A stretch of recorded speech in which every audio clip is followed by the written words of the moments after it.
Welcome everyone to another video from Urban EDC.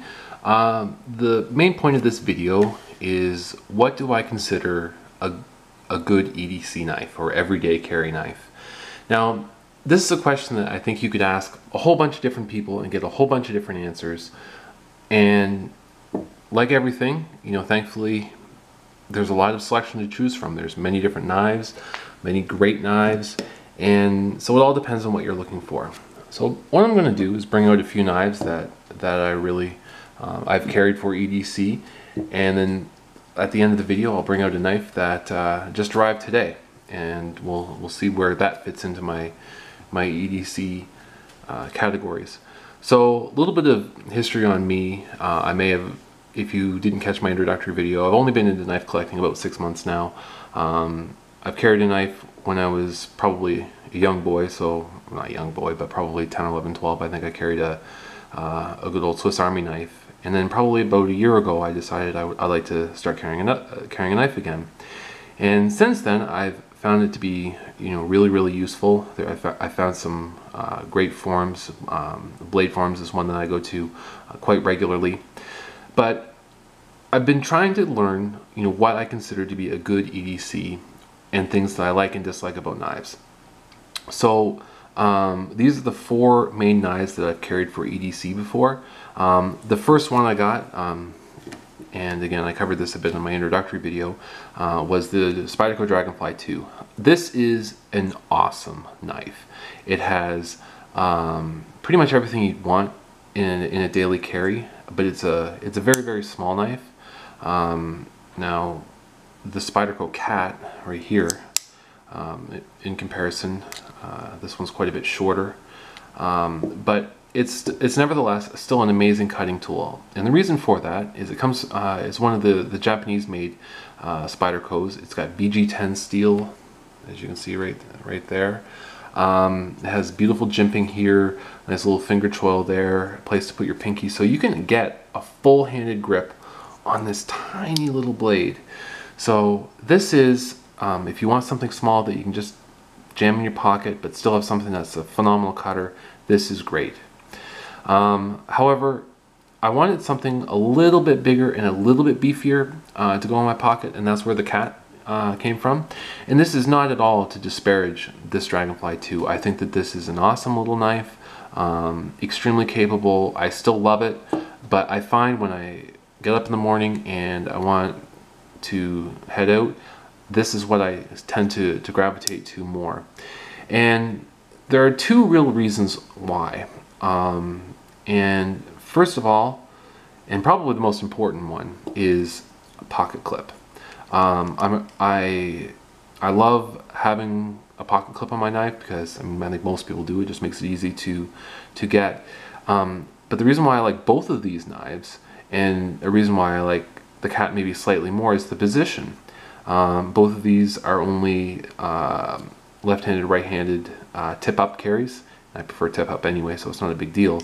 But they are very low. They sit very low in this pocket. And the Spyderco clip is an awesome clip in general.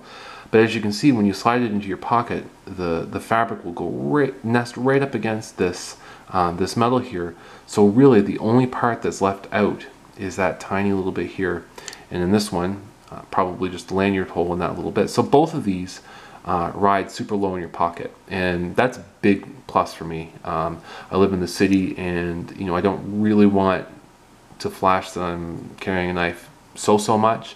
I mean, anyway, that's a lot of personal preference, but as I said, I like a low carry. But the reason why I kind of choose this one a little bit more is, as you can see here, this has the FRN textured handle, which is awesome, but it is linerless.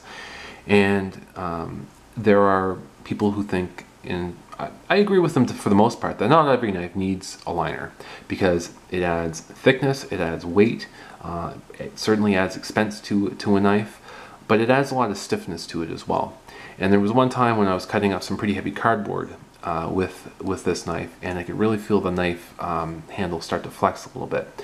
There was never any concern that it would break the lock, or that would come apart in my hands or anything like that. But I just figured that I was pushing, what is probably a good limit for this, and hence the cat has a full liner in it. There's a few places that are milled out in there if you kind of really get in there and look, but for the most part, the liner's there. Now that being said, this knife is probably, I don't know, I would say 60% heavier than the Dragonfly, but still fits in your pocket, fairly light, and overall my favorite everyday carry. Now a knife that I bought for EDC but I ended up not liking is this one. And the reason for that is if I wanted to carry this in tip-up configuration, and I took the pocket clip off simply because I liked it so little, and I'm going to pull in my paramilitary 2, which just arrived today. I was going to save it for a little bit later, but I just wanted to demonstrate something. The clip for the leak is somewhat similar to the Kershaw here in its shape. It's not a wire clip. So as I said before, the fabric of your pocket will go right up against the top of that, but in clips like this, it will only go up to here, leaving about that much of the knife exposed. Now, with this one here, or with the Spyderco, the screws are very, very much right at the top of it. So it's sitting pretty much flush with the top of this, so the fabric's here. But can you imagine here on this leak, if that is there, lining up with the two bottom screws, and then the kind of curvature of the clip is there, so that much of the knife stood out of my pocket all the time, and I wasn't a real big fan of that. The other reason why I didn't carry the leak for too terrible long is blade shape, and I've said elsewhere, I think it's important when you collect anything. I used to collect, well I still do I guess, collect watches, is you learn from each purchase what I like about a knife, what I like about a watch, and then as you choose your next purchase, you take the things that you learn from other ones and move through. So moving these aside, these were my first two knives that I bought when I started kind of getting into knives, and initially I thought I was going to like this one more, simply because I mean Speed Safe is an extremely fun thing. I mean the knife flashes out, and it's very cool and whatever, and I find this knife really easy to operate.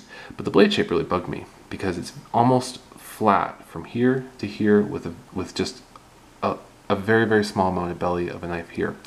And I find that when you're cutting like this, you're almost always cutting with the tip of the knife, which I think will put a lot of wear and tear on it.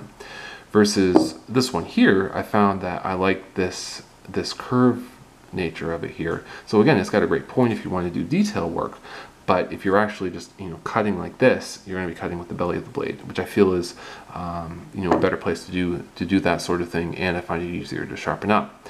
So when I bought my next knife, same idea. I wanted that, and this one I just kind of keep on here, and I've kind of rambled on. Is EDC or everyday carry depends from person to person, and for me, situation to situation.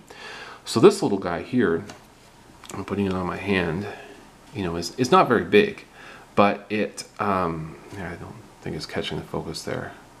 There it goes. It's just a tiny little guy. But if there's if I'm wearing a suit or dressing up and I don't want to have something clipped to my pocket, this little guy, it's tiny, tiny, tiny. It slips right in there.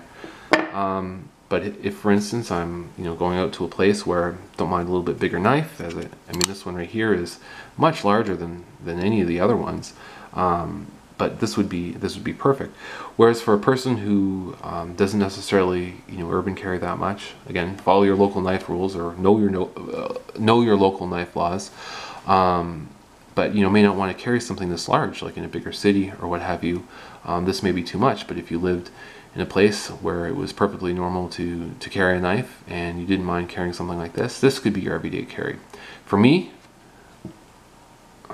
ideal everyday carry size is probably right here. If I want to be a little more compact, probably grab the Dragonfly.